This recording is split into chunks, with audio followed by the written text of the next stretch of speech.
नमस्कार, मैं रिंकी वाजपेयी। आप देख रहे हैं TKA न्यूज। आइए बात करेंगे आज की कुछ प्रमुख खबरों की। मैं आपका आभार व्यक्त करना चाहूंगी कि आपने मुझे प्रश्न पूछने का अवसर दिया। मेरा प्रश्न हमारे स्वास्थ्य विभाग के मंत्री जी से है कि गंभीर बीमारियों से पीड़ित मरीजों के लिए सरकार के द्वारा क्या योजनाएं बनाई गई हैं उसके रोकथाम के लिए, हमारे गरीब जनता की मदद के लिए। अध्यक्ष जी, बड़ा ही निराशापूर्ण जवाब आया है।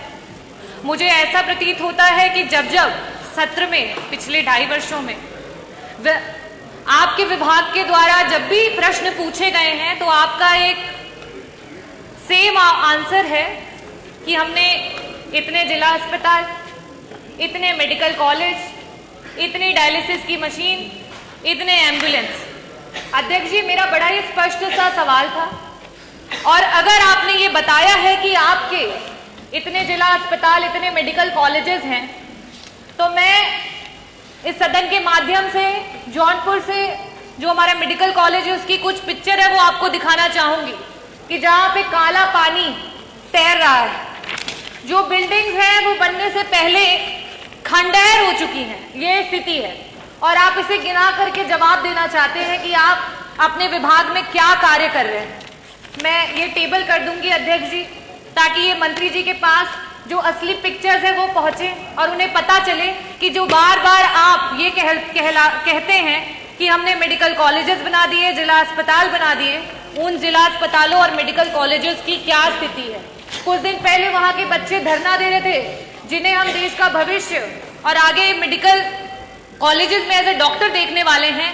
आज उनके पास ना शुद्ध पेयजल है, ना बिजली है, ना पानी है। हम मरीजों को क्या ठीक करेंगे मंत्री जी? हमारे तो डॉक्टर बीमार हो रहे हैं, कभी डेंगू, कभी मलेरिया और कभी जॉन्डिस से। ये स्थिति है अध्यक्ष जी। It is really shame for the UP health minister and the department of health ministry. और आज सेंट्रल में तीसरे टेन्योर के बाद भी अगर मेडिकल कॉलेजेस की ये स्थिति है, definitely a shame for this सरकार कि आप इस तरीके की स्थिति ला करके रखी है आपने। अध्यक्ष जी, जवाब में इन्हें ये देना चाहिए था कि गंभीर बीमारियों के लिए जो हमारे डॉक्टर्स होते हैं, चाहे वो पैलिएटिव मेडिसिन के डॉक्टर्स हो, चाहे आपके ऑन्को सर्जन्स हो, ऑन्कोलॉजिस्ट हो, गायनेकोलॉजिस्ट हो, न्यूरो एनेस्थीसिया डिपार्टमेंट के डॉक्टर्स हो, चाहे आपके कार्डियो सर्जन्स हो, CTVS के सर्जन्स हो, आपने कितने डॉक्टर्स को बढ़ा, कितने डॉक्टर्स को आपने बढ़ाया? आज पेशेंट्स के अनुपात में आपके पास कितने ICU के बेड्स हैं, कितने वेंटिलेटर्स हैं? अगर ये जवाब आता तो वाकई मुझे लगता कि आपके विभाग को कोई जानकारी है और सही में आप सरकार की और जनता के लोगों के लिए कुछ काम कर रहे हैं। अध्यक्ष जी, मैं वापस से अपने प्रश्नों पे आऊंगी कि मंत्री जी, सिर्फ और सिर्फ आपसे 2 प्रश्न हैं और उसके उत्तर गोल गोल ना घुमा करके सीधी तरीके से बस बता दीजिए कि आज उत्तर प्रदेश कैंसर जैसी बीमारी में देश में टॉप कर रहा है। ये प्रदेश आज इस समय वर्तमान में 2024 में हमारे पास कैंसर के 16 लाख मरीज हैं और हर वर्ष 2 लाख मरीज आपके बढ़ते चले जा रहे हैं। और इन गरीब मरीजों के पास ना तो पैसा है इलाज कराने के लिए और ना अस्पतालों में बेड्स। इन परिस्थितियों में अगर वो मरीज किसी प्राइवेट अस्पताल में जाता है, बड़ा बड़ा एस्टिमेट मिलता है। क्या सरकार कैंसर के सारे उत्तर प्रदेश के मरीजों को उनका जो एस्टिमेट जहां से भी बन करके आता है उसका एक मुश्त में पैसा उपलब्ध कराएगी कि नहीं कराएगी? मेरा दूसरा सवाल है मंत्री जी कि आज जब आपने जवाब नहीं दिया कि आपके पास सुपर स्पेशलिटी के डॉक्टर्स कितने बढ़ गए हैं, पेशेंट्स के अनुपात में वेंटिलेटर और ICUs कितने हैं, तो इन परिस्थितियों में जितने भी आपके प्राइवेट उत्तर प्रदेश के हॉस्पिटल्स रन कर रहे हैं जहां पे वेंटिलेटर्स और ICU की सुविधा उपलब्ध है, उनको PPP मॉडल पे, सरकार तो PPP मॉडल पे बहुत काम कर रही है, जगह जगह पर आप इसके बारे में एडवर्टीजमेंट्स करते रहते हैं। तो ICU और वेंटिलेटर, क्योंकि ये ऐसे मरीज होते हैं, ब्रेन हैमरेज के मरीज होते हैं, इनके पास समय नहीं होता है। मंत्री जी, अगर एक्सीडेंट हो गया, आज BP बढ़ गया और ब्रेन हैमरेज हो गया तो तुरंत उसका ऑपरेशन होना है, लेकिन उनके पास पैसा नहीं होता ना वेंटिलेटर पे देने के लिए, ना उन वेंटिलेटर्स पे रहने के बाद।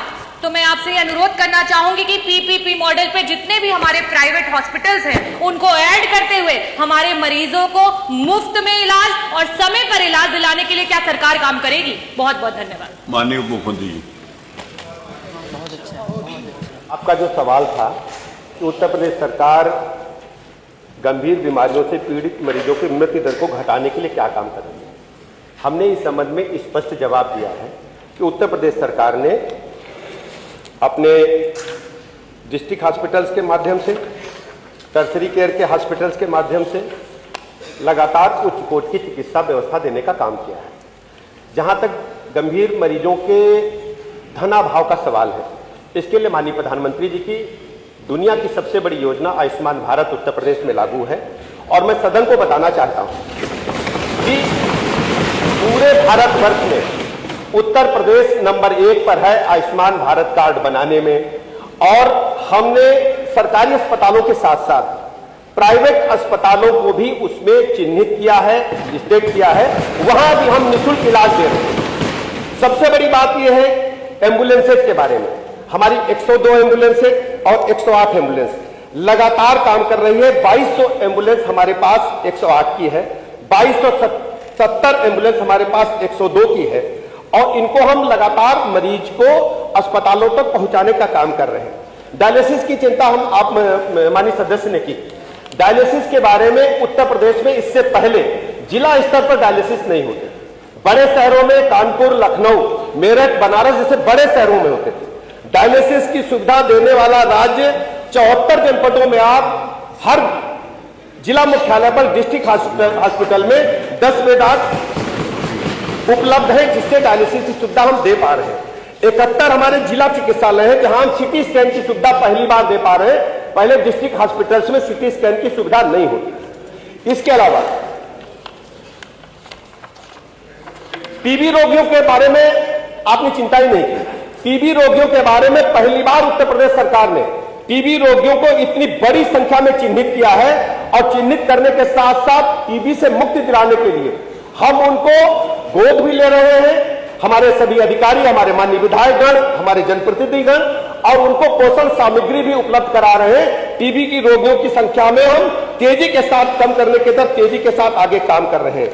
इसके अलावा सभी जिला चिकित्सालयों में हमने क्रिटिकल केयर यूनिट बनाए हैं जो आज तक नहीं थे, जो 50 और 100 बेड के हैं, जहां पर हम सभी टर्शरी केयर की सुविधाएं उपलब्ध कराने जा रहे हैं। जहां तक स्पेसिफिक सवाल कैंसर से पीड़ित मरीजों के लिए है, हम आपको बताना चाहते हैं आयुष्मान भारत कार्ड के साथ साथ माननीय प्रधानमंत्री जी की जो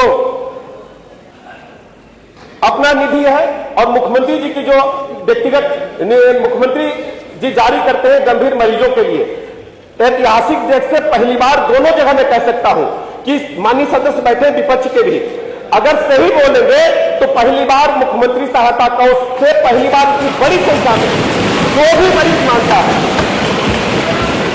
इसमें कोई हस्तक्षेप नहीं है, कोई भी इसमें विभाजन नहीं है। जो भी मरीज मांगता है उसको आवश्यकता अनुसार धनराशि उपलब्ध कराई जाती है। उसमें जाति, धर्म, संप्रदाय, दल को हम लोगों ने नहीं देखा है। आप लिस्ट उठा करके देखें।